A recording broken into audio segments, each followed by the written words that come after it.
बेटा आगे बढ़ते हैं। स्वागत है आपका माई क्लासेस के यूट्यूब चैनल पे। और हम क्या कर रहे हैं कि जो यूनिट एंड मेजरमेंट चैप्टर है इसको हम आगे की तरफ स्टार्ट कर रहे हैं। फर्स्ट पार्ट इसका हो गया, सेकंड पार्ट शुरू कर रहे हैं। ठीक। जैसा आप देख रहे हो कि फर्स्ट पार्ट में हमने बेसिक करा दिया था और इसमें जो नेक्स्ट पोर्शन आपका बाकी पेंडुलम वाला बाकी था, तो पेंडुलम वाला, सिंपल पेंडुलम वाला पोर्शन हम आपको करा देते हैं। ठीक। सपोज करिए कि सिंपल पेंडुलम देख लीजिए पहले, कि मान लेते हैं ये आपके पास, ठीक, ये हमारे पास,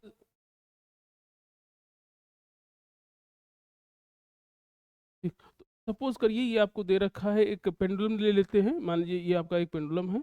ठीक। और इसमें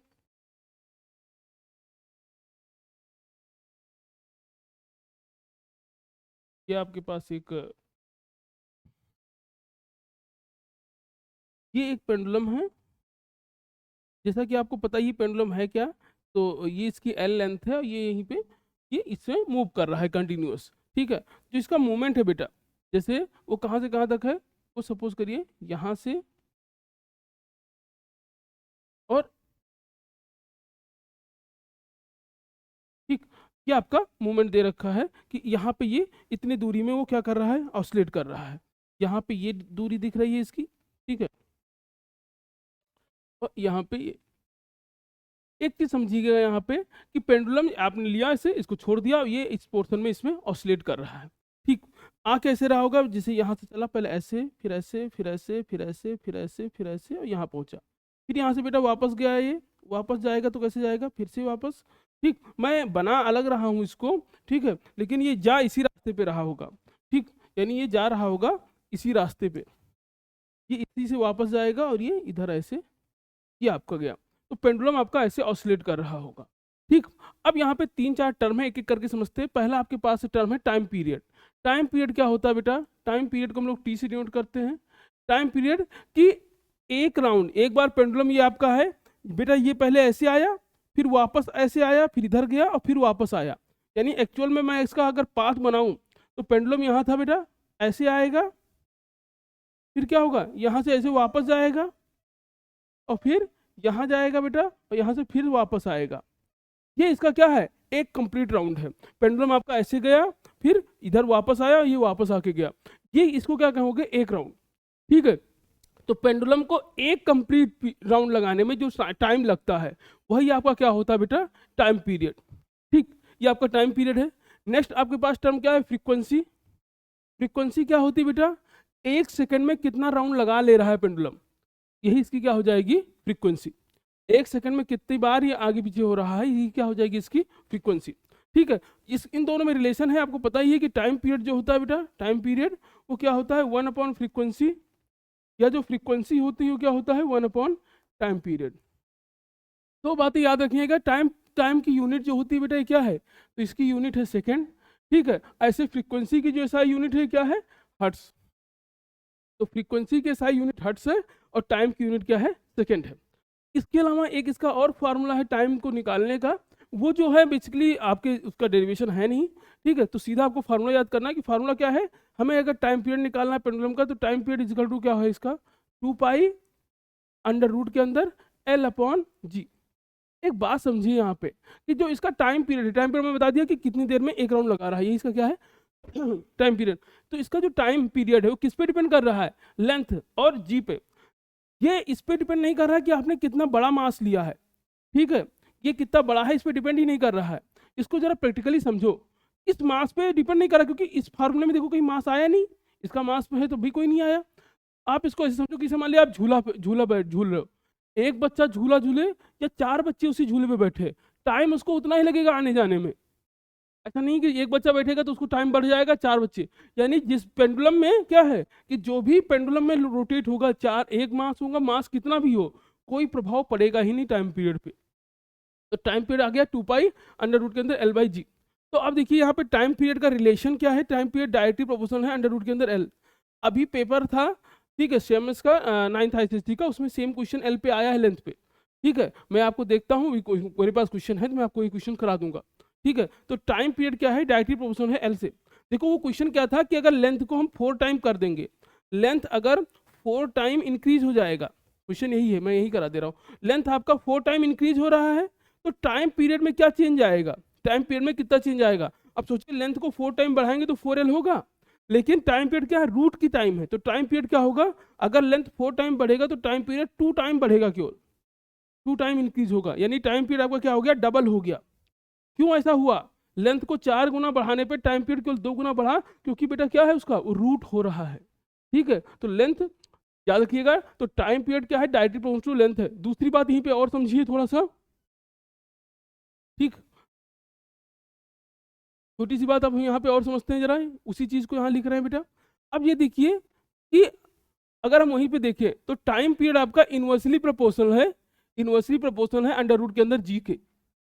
अब यहाँ से भी क्वेश्चन बनता है कि जैसे आप मान लीजिए कोई पेंडुलम है, आप अर्थ पे हो, पेंडुलम को लेके मून पे चले गए, तो उसका टाइम पीरियड क्या होगा।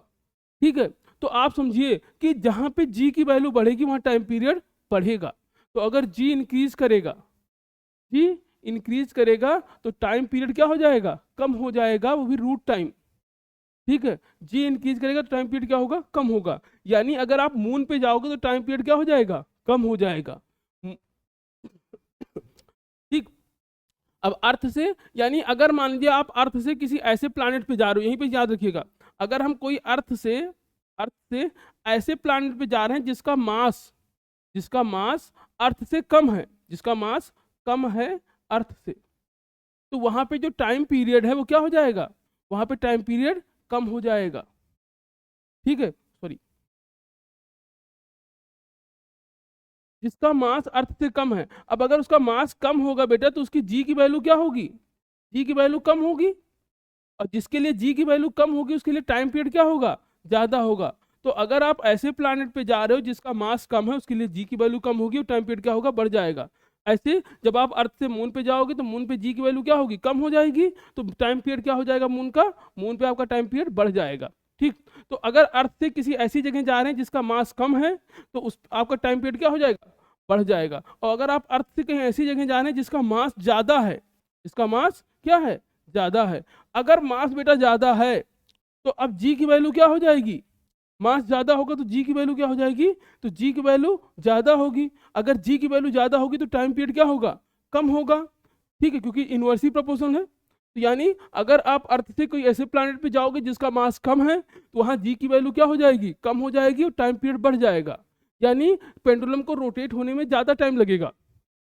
और मान लीजिए आप ऐसी जगह चले गए जैसे स्पेस में जहां जी है ही नहीं, तो अगर जी है ही नहीं, यानी आप इसी चीज को एक बार और एलिब्रेट कर दे रहा हूं मैं, कि मान लीजिए आप स्पेस में गए और जी है ही नहीं वहां पे। अगर बेटा जी नहीं है, यानी अगर उसमें जी की वैल्यू आपको नहीं दे रखा है, ठीक है, या सॉरी जी वहां पे है नहीं, या जी की वैल्यू जीरो है। ठीक है, तो अगर कहीं पे जी की वैल्यू क्या है, जीरो है, अगर कहीं पे जी की वैल्यू जीरो है तो टाइम पीरियड क्या होगा उसका, इनफाइनाइट होगा। इसका मतलब क्या है, इसका मतलब यह है कि आप पेंडुलम को पकड़े ऐसे और ऐसे ले आए, छोड़ दिए, ये वापस गया ही नहीं, ये वापस जाएगा ही नहीं, तो टाइम पीरियड क्या हो गया इसका, इनफाइनाइट हो गया। तो पेंडुलम के यानी जब भी जी की वैल्यू जो है वो क्या हो रही है, इस तरह डिपेंड कर रही है कि टाइम पीरियड आपका क्या है, जो है ये 3 केस आपको याद रखने हैं। पहला, लेंथ बढ़ाएंगे तो टाइम पीरियड बढ़ेगा, जी बढ़ाओगे तो टाइम पीरियड कम होगा। ठीक है, और जी की वैल्यू जैसे जैसे कम होती जाएगी टाइम पीरियड उतना जो है और तेजी से टाइम पीरियड क्या होगा, बढ़ता जाएगा। ठीक, आगे बढ़ते हैं। ठीक, तो अब इस पे कुछ क्वेश्चंस कर लेते हैं पहले तो। अभी अभी जो ताज़ा ताज़ा आपने टॉपिक पढ़ा है, बिल्कुल ताज़ा टॉपिक। ठीक है, तो उसी ताज़ा वाले टॉपिक पे हम लोग क्वेश्चन करने की कोशिश करते हैं, और मुझे पता है आप कर डालोगे, ये आपके लिए बहुत छोटी बात है, ठीक है, करने की कोशिश कर ही लेते हैं बेटा। ठीक है, आपकी बुक के ही सारे क्वेश्चन, आपकी बुक के ही मैं लेके आता हूँ, और बुक के ही क्वेश्चन आपको कराना है, मुझे कोई ऐसा नहीं है। ठीक, तो एक काम करते हैं, शुरू से ही करते हैं, शुरू ही क्वेश्चन है तो ये स्टार्टिंग से ही क्वेश्चन दे रखे हैं। खैर, अब क्वेश्चन क्या कह रहा है, the wavelength of light of a particular colour is 58 angstrom. ठीक है, आपसे कह रहा है कि ये 58 एंगस्ट्रॉम इसकी वेवलेंथ है, आपको नैनोमीटर और मीटर में इसको एक्सप्लेन रिप्रेजेंट करना है। बेटा हमें पता है कि 1 एंगस्ट्रॉम जो होता है, 1 एंगस्ट्रॉम किसके बराबर होता है, 10 की पावर -10 मीटर के बराबर होता है। ठीक, तो 58 5,800 एंगस्ट्रॉम, ये किसके बराबर होगा? तो आप इंटू कर दीजिए, तो 5800 इंटू 10⁻⁻10 मीटर। अब जितने जीरो इसमें कम होंगे इधर, ठीक है, जितना आप पॉइंट को आगे लगाओ, पॉइंट को जितना आगे ले जाओगे उतना जीरो यहाँ पे क्या होंगे, पॉइंट को जैसे से आगे ले जाओगे उतना जीरो यहाँ पे कम होते जाएंगे। यानी आप अगर पॉइंट को हमने ऐसे लिख लिया, हमने इसको ऐसे लिया 58.00, तो पॉइंट 2 अंक के बाद है तो 2 जीरो कम कर दिए, यहाँ कितना हो जाएगा -7 मीटर। अगर इसको लिख लोगे 5.8 तो ये हो जाएगा 10 की पावर, सॉरी यहाँ 8 आ जाएगा, यहाँ हो जाएगा 10 की पावर -7 मीटर। ठीक, तो जितने अंक के बाद, जितने नंबर के बाद पॉइंट लगाओगे, जितने डिजिट के बाद पॉइंट लगाओगे, उतना जीरो यहाँ पे कम हो जाएगा। ठीक, तो ये हो गया सेकंड पार्ट का आंसर। फर्स्ट पार्ट में क्या कह रहा है कि आपको जो ये वैल्यू दे रखी है इसको नैनोमीटर में लिखना है। ठीक, तो आपको पता है कि 1 एंगस्ट्रॉम किसके बराबर है? 10 की पावर -10 मीटर के बराबर है। बेटा अगर हमें नैनोमीटर में लिखना है तो हम क्या करें, दोनों तरफ 10 से मल्टीप्लाई कर देंगे, दोनों तरफ 10 से मल्टीप्लाई कर दीजिए, तो क्या हो जाएगा 10 एंगस्ट्रॉम, 10 एंगस्ट्रॉम 10 से मल्टीप्लाई कर दिया, इधर क्या होगा 10 इंटू 10 की पावर -10 मीटर। अब क्या होगा, ये है एक जीरो कम हो जाएगा वहां पे। ठीक, तो क्या हो जाएगा, तो 10 एंगस्ट्रॉम है वो किसके बराबर हो जाएगा, 10 की पावर -9 मीटर। अब जरा देखो बेटा, तो 10 एंगस्ट्रॉम कितना है, यानी आप कह सकते हो कि 10 एंगस्ट्रॉम है वो किसके बराबर है, ये 1 नैनोमीटर के बराबर है, 1 नैनोमीटर के। तो 10 एंगस्ट्रॉम आपका किसके बराबर है, 1 नैनोमीटर के बराबर है। अब बेटा देखिए, जब 10 एंगस्ट्रॉम 1 नैनोमीटर के बराबर, तो कितने एंगस्ट्रॉम के लिए पूछा है, तो 1 एंगस्ट्रॉम किसके बराबर होगा, 1 एंगस्ट्रॉम होगा 1/10 नैनोमीटर। तो किसके लिए पूछा आपसे, 5800 एंगस्ट्रॉम किसके बराबर होगा, कितने नैनोमीटर, तो 5800 इंटू 1/10। बेटा एक जीरो कैंसिल हो गया। ठीक है, तो ये कितना आंसर आ जाएगा आपका, तो आपका आंसर आ गया यहाँ पे 580 नैनोमीटर। आपने कर लिया होगा ये क्वेश्चन, मुझे पूरा यकीन है आप पे। अगले क्वेश्चन को देखते हैं। कह रहा था size of bacteria is 1 micro. ठीक, find the number of length, sorry number of bacteria in 1 metre length. ठीक है, कि कितने बैक्टीरिया 1 मीटर लेंथ में होंगे, समझ रहे हैं आप क्वेश्चन। तो आपसे कह रहा है कि जो एक बैक्टीरिया का साइज है कितना है, 10 की पावर -1 मीटर। ठीक है, तो 10 की पावर -1 मीटर में कितने बैक्टीरिया है, सॉरी गलती हो गया यहाँ पे 10। ठीक है, तो 1 माइक्रोमीटर है, तो 1 माइक्रोमीटर में कितने बैक्टीरिया हैं बेटा, एक बैक्टीरिया है। 1 माइक्रो में कितने बैक्टीरिया हैं, एक। तो कह रहा है 1 मीटर में कितने बैक्टीरिया होंगे ये आपको बताना है। ठीक, तो 1 माइक्रो है, आपने इसको लिख लिया होगा। चलिए इसको मैं ऊपर मूव कर देता हूँ थोड़ा सा। ठीक है, जगह की कमी तेजी से बढ़ रही है, इसको ऊपर मूव करते हैं, या आपने स्क्रीनशॉट ले लिया हो तो इसको रब कर दें हम। ठीक है, तो अगर मैं मान के रहा हूँ कि आपने स्क्रीनशॉट ले लिया होगा। ठीक है, मैं इसको थोड़ा सा ऊपर मूव कर देता हूँ, बाकी आपने स्क्रीनशॉट ले लिया होगा इसको।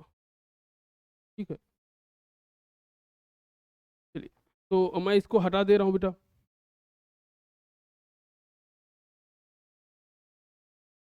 ये आपका है हैं? चलिए तो ये हम इसको आगे बढ़ते हैं बेटा, इसको कर लेते हैं।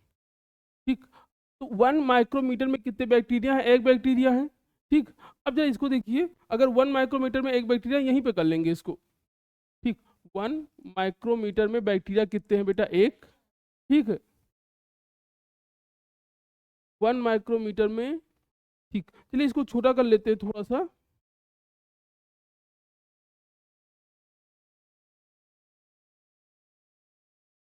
ठीक, और ये यहीं पे कर लेते हैं हम।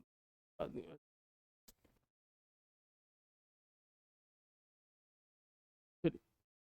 अब जरा देखो, 1 माइक्रोमीटर, 1 माइक्रोमीटर, अगर हम 1 माइक्रोमीटर की बात करें तो यहाँ बैक्टीरिया कितने हैं बेटा, आपको कितना दे रखा है, 1 बैक्टीरिया। ठीक है, 1 माइक्रोमीटर यानी कितना है, 10 की पावर -6 मीटर में कितने बैक्टीरिया हैं, एक बैक्टीरिया है। तो 1 मीटर में कितने होंगे, तो 1 मीटर में कितने होंगे, 1/10 की पावर -6 बैक्टीरिया। बेटा -6 ऊपर जाएगा तो क्या हो जाएगा, 10 की पावर 6। बैक्टीरिया। तो 1 मीटर में कितने बैक्टीरिया हो जाएंगे? 10⁶। ठीक, आगे बढ़ते हैं। कह रहा है distance of galaxy from earth is इतना metre, assume that speed of light is इतना। ठीक है, अब आपको देखिए क्या कर रहा है, ये आप खुद करेंगे। आपको बोला क्या है कि डिस्टेंस कोई गैलेक्सी का इतना दे रखा है, डिस्टेंस कितना दे रखा है, ये दे रखा है, और स्पीड ऑफ लाइट कितना दे रखा है, ये दे रखा है। ठीक, तो डिस्टेंस हमको ये दे रखा है, स्पीड ऑफ लाइट ये दे रखा है। तो अब टाइम निकालना है, डिस्टेंस अपॉन स्पीड कर दिया आपने, टाइम निकल आया। नेक्स्ट क्वेश्चन करते हैं बेटा। ठीक ठीक बेटा, तो आगे बढ़ते हैं और हम न्यूमेरिकल थोड़ा सा कर लेते हैं वर्नियर स्केल और स्क्रू गॉज पे। इसका क्वेश्चन आना ही आना है पेपर पे। ठीक है, और मैं आपको 2-3 बातें फिर से पहले ही बता चुका हूँ कि जो लीस्ट काउंट है, ठीक है, जो भी लीस्ट काउंट है, तो लीस्ट काउंट का जो फार्मूला है, लीस्ट काउंट पहले तो सोचो जनरली क्या है, आपके पास जो स्केल है उसका लीस्ट काउंट क्या है, तो उसका लीस्ट काउंट है, जो हमारे पास स्केल है उसका लीस्ट काउंट है 1 मिलीमीटर। वर्नियर स्केल का लीस्ट काउंट कितना है? वर्नियर स्केल का लीस्ट काउंट तो 0.1 मिलीमीटर। ठीक, 0.1 मिलीमीटर। और जो जो स्केल हम यूज कर रहे हैं यानी स्क्रू गॉज, तो अगर स्क्रू गॉज का हमें निकालना हो लीस्ट काउंट स्क्रू गॉज का, ठीक है, तो उसका जो लीस्ट काउंट होगा वो क्या हो जाएगा? 0.01 मिलीमीटर। बेटा इसको हम लिखते हैं तो ये 1 मिलीमीटर है आपका, सेंटीमीटर में आप लिख सकते हो इसको, तो 0.1 सेंटीमीटर।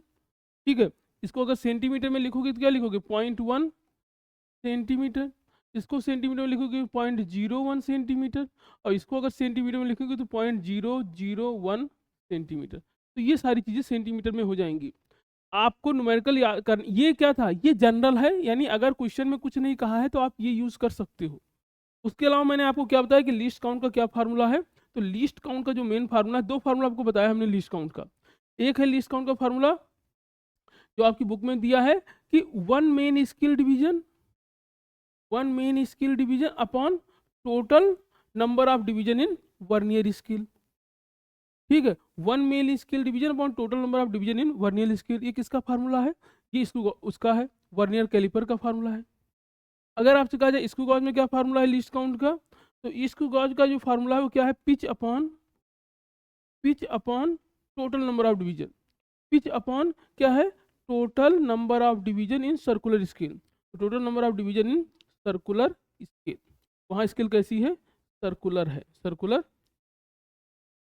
ये पिच का फार्मूला है किसमें? स्क्रू गॉज में। बेटा पहला क्वेश्चन करते हैं। हमसे कह रहा है the pitch of an screw gauge is 1 millimetre. तो क्वेश्चन में पिच कितना दे रखा है आपको? 1 मिलीमीटर। फिर आपसे क्या कह रहा है कि circular division, circular the end its circular scale has, तो number of division, number of division, number of division in circular scale, number of division in circular scale, ये आपको कितना दे रखा है बेटा? तो number of division in circular scale कितना दे रखा है आपको? 100।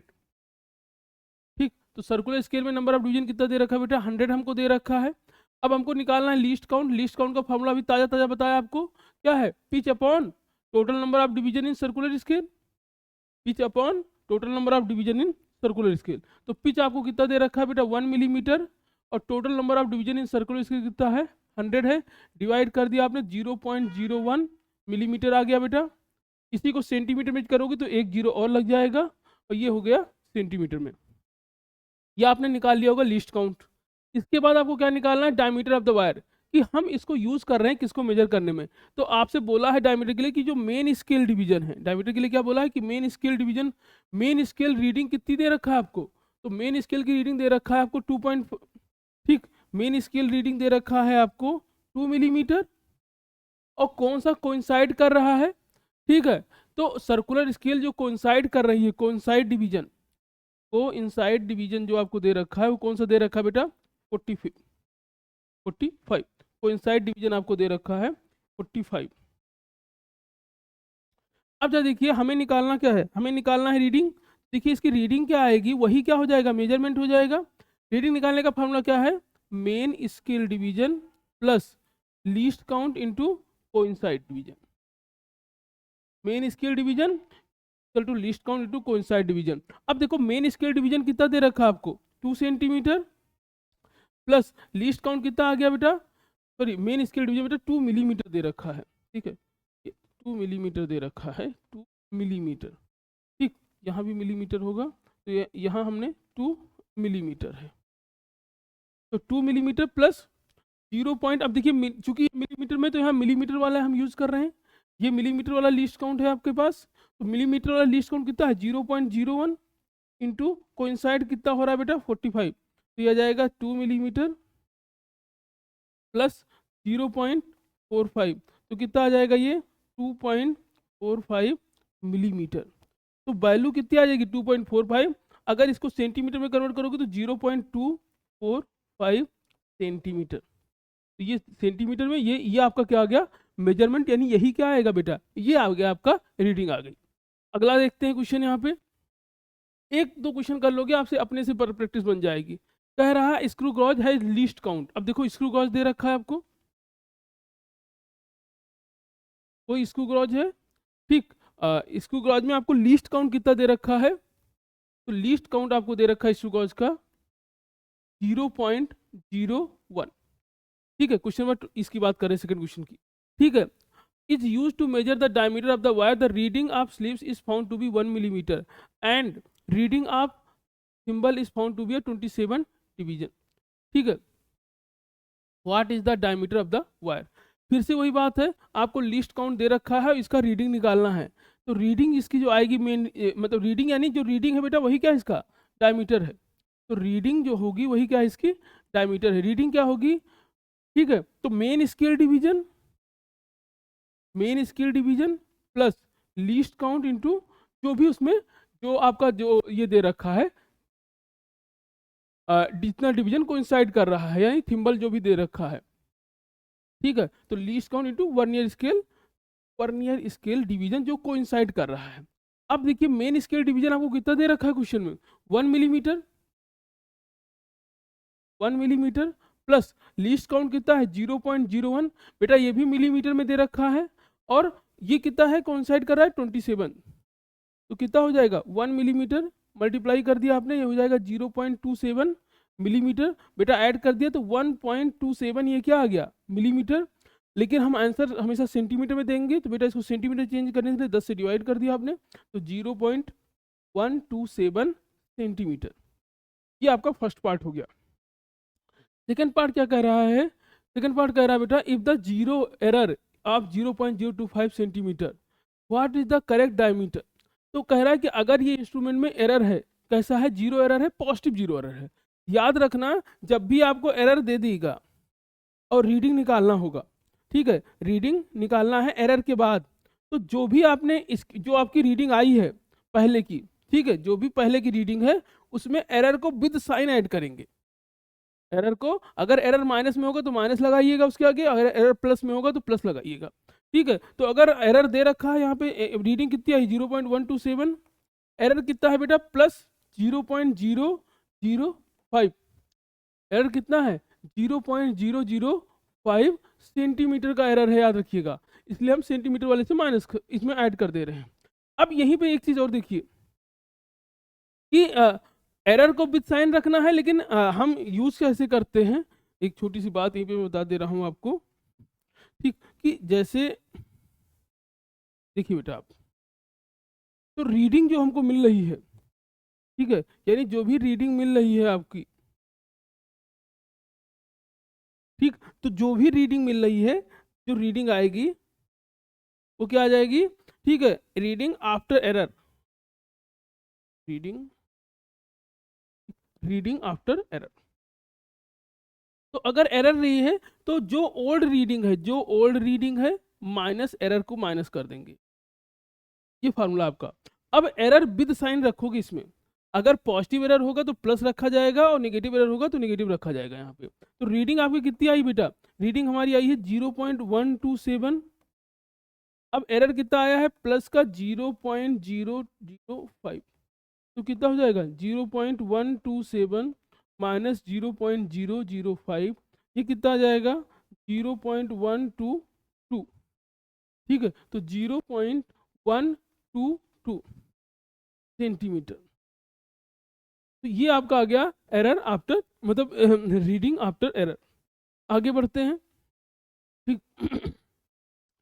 अब चलिए नेक्स्ट क्वेश्चन देख लीजिए एक बार। तो अगर हम नेक्स्ट क्वेश्चन देखते हैं बेटा, ठीक, नेक्स्ट क्वेश्चन देखिए। तो नेक्स्ट क्वेश्चन जो हमारे पास है उसमें आपसे क्या कह रहा है, क्वेश्चन नंबर 13। बेटा क्वेश्चन नंबर जो 13 है इसको देखिए, और ये भी इंपॉर्टेंट है, आप कोशिश करेंगे तो आराम से कर लेंगे। 13 क्वेश्चन क्या कह रहा है, a screw gauge has 50 division on its circular scale and its screw move 1 millimetre on turning it by the 2 rotation. ठीक है, तो जब उसको 2 बार घुमाओगे तो कितना जाएगा, 1 मिलीमीटर। 2 बार घुमाने पे कितना आ जा रहा है, 1 मिलीमीटर। ठीक है, 2 बार घुमाने पे कितना जा रहा है, turning it by a 1 rotation. ठीक, when the flat end of the screw आज, चलिए इतना पहले कर लेते। तो अब आपको फर्स्ट पार्ट क्या निकालना है इसमें, फर्स्ट पार्ट कह रहा है द पिच निकालिए, पिच। ठीक है, कि पिच कितना है, तो 1 मिनट। अब बेटा देखिए हम पिच निकाल रहे हैं। पिच निकालने के लिए, पिच पिच निकालने की कंडीशन देखिए क्या कह रहा है, हमसे क्या कह रहा है कि टोटल डिवीजन 50 है। अगर यहीं पे देखो लिखा है it is move 1 millimetre on turning it by 2 rotation, 2 round लगाने में कितना जा रहा है, 1 मिलीमीटर। और पिच क्या होती है, जितना वो आगे जाए, तो 2 रोटेशन, 2 रोटेशन, 2 रोटेशन में कितना जा रहा है, 1 मिलीमीटर। तो एक रोटेशन में कितना जाएगा, 1/2 मिलीमीटर। बेटा काट दिया आपने तो कितना आ जाएगा, 0.5 मिलीमीटर। बेटा 1 रोटेशन में जितना स्केल आगे जाती है वही आपका पिच होता है। 1 रोटेशन में जितना स्केल आगे जाती है वही आपका पिच होता है। 1 रोटेशन में जितना स्केल आगे जाएगी वही आपका पिच होगा। तो पिच कितना आ गया, सुंदर सा 0.5 मिलीमीटर। दूसरी बात समझिए यहाँ पे, सेकेंड पार्ट कह रहा है द लीस्ट काउंट, आपको लीस्ट काउंट निकालना है। भैया लीस्ट काउंट क्या होता है अभी आपको बता दिए, least count equal to pitch upon total number of division, pitch upon total number of division, pitch upon total number of division. Pitch कितना है 0.5, टोटल डिवीजन कितना है बेटा 50। सॉल्व कर लीजिए, पॉइंट हटाएंगे आप, यहाँ 0 आ जाएगा बेटा, 0.001 मिलीमीटर। तो पिच आपका आ जाएगा 0.0, एक सेकेंड बेटा, कुछ लग रहा है एक एक्स्ट्रा जीरो हमने बढ़ा दिया है। पॉइंट आपने लगाया तो ये 50, एक जीरो, हाँ 0.1 मिलीमीटर। ये सुंदर सा आपको पिच मिल गया। ठीक है, ये पिच आ गया। नेक्स्ट कह रहा है the zero error of the screw gauge. ठीक, अब कितना जीरो एरर है ये आपको बताना है। तो अब देखो जीरो एरर कहाँ से दिखा है, कह रहा है कि the zero error of a circular scale lie below the base line is 4th division. 4 division जो है बेस लाइन के नीचे है। अब आपको पता है कि जब भी बिलो द बेस लाइन होगा तो एरर कैसा होगा, पॉजिटिव होगा। ठीक है, यानी एरर कैसा है इसमें, पॉजिटिव एरर है। एरर कैसा है बेटा इसमें, पॉजिटिव एरर है। तो अगर पॉजिटिव एरर है, ठीक है, तो पॉजिटिव एरर, पॉजिटिव एरर, ठीक है, लीस्ट काउंट इनटू जितना भी वो डिवीजन है, कितना डिवीजन है। तो लीस्ट काउंट कितना है बेटा इसका 0.01, डिवीजन कितना है 4। ठीक है, तो यानी 0.04 मिलीमीटर। ये क्या आ गया आपका 0.04 मिलीमीटर। ये आपका क्या आ गया इसमें, एरर। ठीक, ये आपने कर लिया होगा। 2 क्वेश्चन नीचे बचे, ये 2 क्वेश्चन करिएगा लास्ट। ठीक है, लास्ट क्वेश्चन मैं आपको करा दे रहा हूँ 15, थोड़ा सा अलग है इसलिए मैं इसको करा दे रहा हूँ 15th क्वेश्चन। चलिए तो 15th क्वेश्चन देख लीजिए आप एक बार जल्दी से। 15 क्वेश्चन में आपसे कह रहा है कि लीस्ट काउंट, लीस्ट काउंट आपको कितना दे रखा है बेटा, तो 15 क्वेश्चन में लीस्ट काउंट कह रहा है। ठीक है, कह रहा है the pitch is equal to, pitch आपको दे रखा है 0.5, where should be the number of division it's heated so that they read the correct of 0.01। ठीक है, तो जो जितना देखिए आप कह रहा है कि ये कितना रीड करे, जितना वो रीड करेगा वही पिच होगा। तो पिच आपको सॉरी वही लीस्ट काउंट होगा। तो लीस्ट काउंट कितना दे रखा है 0.001 मिलीमीटर। ठीक है, ये आपको क्या दे रखा है, लीस्ट काउंट दे रखा है बेटा। इसके बाद देखिए तो आपको क्या बोल रहा है, पिच कितना है, पिच आपको दे रखा है बेटा क्वेश्चन में, पिच आपको दे रखा है 0.5 सेंटीमीटर। और निकालना क्या है, निकालना है number of division. Number of division. ठीक है, तो आपको नंबर ऑफ डिवीजन निकालना है। तो नंबर ऑफ डिवीजन क्या हो जाएगा, फार्मूला लगा दीजिए। तो फार्मूला आपका जो आ जाएगा बेटा वो क्या है, least count equal to pitch upon total number of division. इसको इधर भेज देंगे। ठीक है, टोटल नंबर ऑफ डिवीजन। ठीक बेटा, इसको इधर भेजेंगे तो टोटल नंबर ऑफ डिवीजन का फार्मूला क्या आ गया, टोटल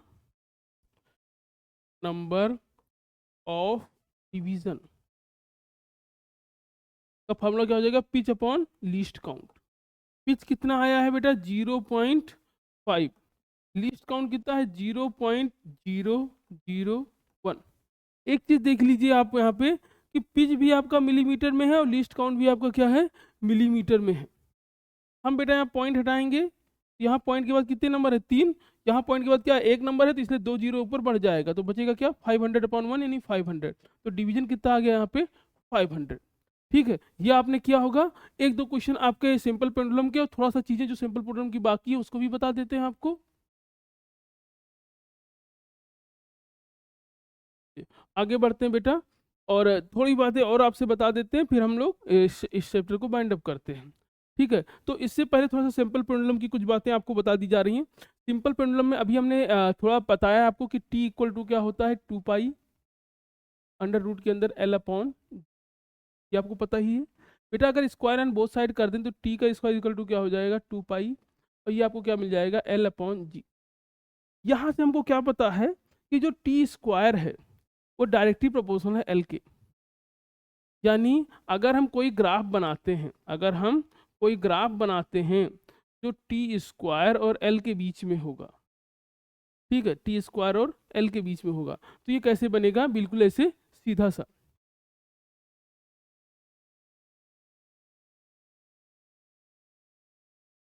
बेटा ये आपका मान लेते हैं T1 का स्क्वायर दे रखा है, ये T2 का स्क्वायर, ऐसे ये L1 का स्क्वायर है, ये L2 का स्क्वायर। अगर आपसे कहा जाए कि इसका स्लोप क्या होगा, इसका स्लोप क्या होगा, तो आप जरा देखिए स्लोप, स्लोप होता क्या है, अभी आगे हम पढ़ेंगे। स्लोप मतलब कि change in Y, Y axis पे जो चेंज हो रहा है upon change in X, change in Y axis upon change in X axis. Delta मतलब चेंज, डेल्टा मतलब चेंज, ये क्या है चेंज, ये लिखा है change in Y upon change in X. अब चेंज इन वाई में क्या चेंज हो रहा है कि T1 से T2 हो गया, तो T2 माइनस T1, तो T2 का स्क्वायर माइनस T1 का square upon change in x, x पे क्या हो गया L2 माइनस L1। ठीक, अब जरा इसको अगर आप थोड़ा सा, अच्छा हमने यहाँ पे स्क्वायर किया बेटा तो ये 4 पाई स्क्वायर हो जाएगा। ठीक है, एक चीज और देखिए आप यहाँ पे कि ये क्या लिखा है, ये लिखा क्या है चेंज इन टाइम की square upon change in length पे स्क्वायर नहीं रहेगा। ठीक है, तो change in time upon change in length, या इसको इस तरह लिख सकते हैं। अगर इसी बात को हम यहाँ से लिखें, इसी बात को हम यहाँ से लिखें इस फार्मूले से, तो ये फार्मूला क्या है T square equal to 4 pi square L upon g है। बेटा एल को इधर ले आओ तो क्या हो जाएगा T square upon L equal to क्या हो जाएगा 4 पाई स्क्वायर अपॉन जी।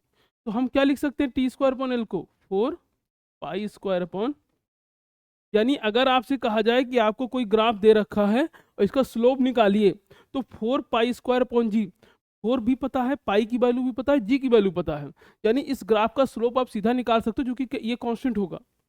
यहाँ समझ रहे हैं आप, यानी कोई भी आप उठाइए पेंडुलम, क्योंकि ये वैल्यू तो कभी चेंज नहीं होगी ना, 4 नहीं चेंज होगा यहाँ, यानी ये अब यहाँ से बात क्या साबित हुई कि जो टाइम स्क्वायर और लेंथ के बीच का ग्राफ है वो कैसा है, कांस्टेंट है, वो सीधे रहेगा, हमेशा ऐसे बनेगा। हम बनाए तब भी ऐसे बनेगा, तुम बनाओगे तब भी ऐसे बनेगा। ठीक है, आपके बाबा आपके बच्चे आके ग्राफ बनाएंगे तब भी ऐसे ही बनेगा ये।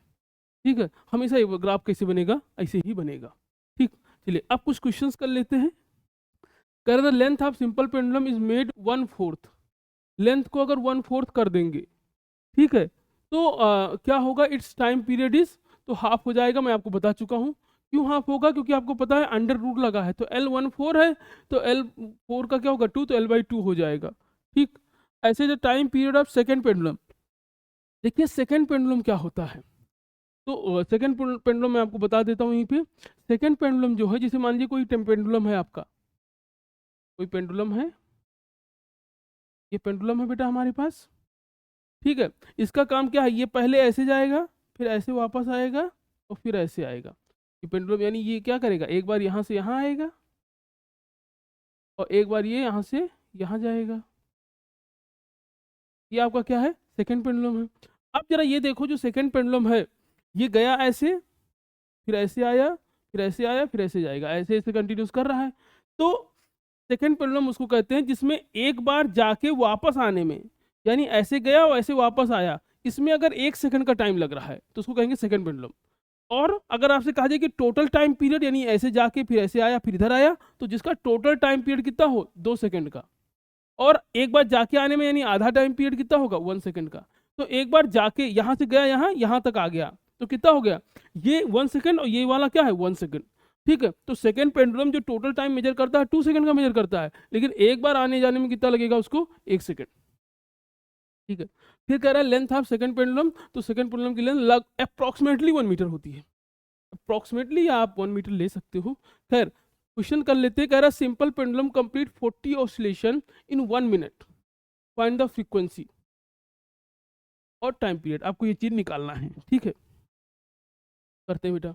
तो आपसे कह रहा है कि कोई सिंपल पेंडुलम है, कोई सिंपल पेंडुलम है जिसको, कोई सिंपल पेंडुलम है जिसको एक ऑसिलेशन लगाने में, एक ऑसिलेशन कंप्लीट करने, सॉरी 40 करते हैं। तो कह रहा है simple pendulum complete 40 oscillation in 1 minute, तो 60 मिनट में, 60 सेकेंड यानी 1 मिनट, भाई 1 मिनट किसके बराबर है, 1 मिनट बराबर है 60 सेकेंड के। तो 60 सेकेंड में कितने ऑसिलेशन लगा रहा है बेटा वो, 40। तो 1 सेकेंड में कितना लगाएगा, 1 सेकेंड में, 1 सेकेंड में कितना लगाएगा, 40/, ठीक है। तो 1 सेकेंड में उसके ऑसिलेशन कितने हो जाएंगे, 0.6, ये कटेगा नहीं, ऐसे बढ़ता जाएगा 6 7, ठीक है। तो 1 सेकेंड में इतने ऑसिलेशन, याद रखना जो 1 सेकेंड का ऑसिलेशन है, जो 1 सेकेंड का ऑसिलेशन है वही क्या होता है, वही होता है फ्रीक्वेंसी। 1 सेकेंड का ऑसिलेशन क्या होता है बेटा, फ्रीक्वेंसी। तो ये आपका क्या आ गया, ये हमारा आ गया सुंदर सा फ्रीक्वेंसी। अब हमको निकालना टाइम पीरियड, टाइम पीरियड क्या होता है, 1/f। तो बेटा 1 आप चाहो ये रख दो, आप चाहो तो ये वैल्यू रख दो, ठीक है, या ये भी रख दोगे 0.667, ठीक है। ये थोड़ा सा कैलकुलेशन टफ पड़ जाएगा, लेकिन चूंकि ये किससे आया, ये 4/6 से आया, तो हम लिख देंगे 1/4/6। बेटा 6 घूम के ऊपर चला गया तो 6/4, तो कितना आ जाएगा, 1.5। तो इसका टाइम पीरियड कितना आ गया, 1.5 सेकेंड। तो टाइम पीरियड आ गया 1.5 सेकेंड, आपने देख लिया कैसे आया, ठीक है। तो आज इस टॉपिक को यही बाइंड अप करते हैं बेटा, आप या इसको करिएगा। और आपको लाइट पे भी मैं जल्द ही वीडियो बना दूंगा रिफ्लेक्शन वाले चैप्टर पे, और ऐसे ही क्वेश्चंस आपको मिलते रहेंगे। ओके बेटा, लाइक करिए, सब्सक्राइब करिए, जो भी आपको है जैसा भी फीडबैक है देते रहिए।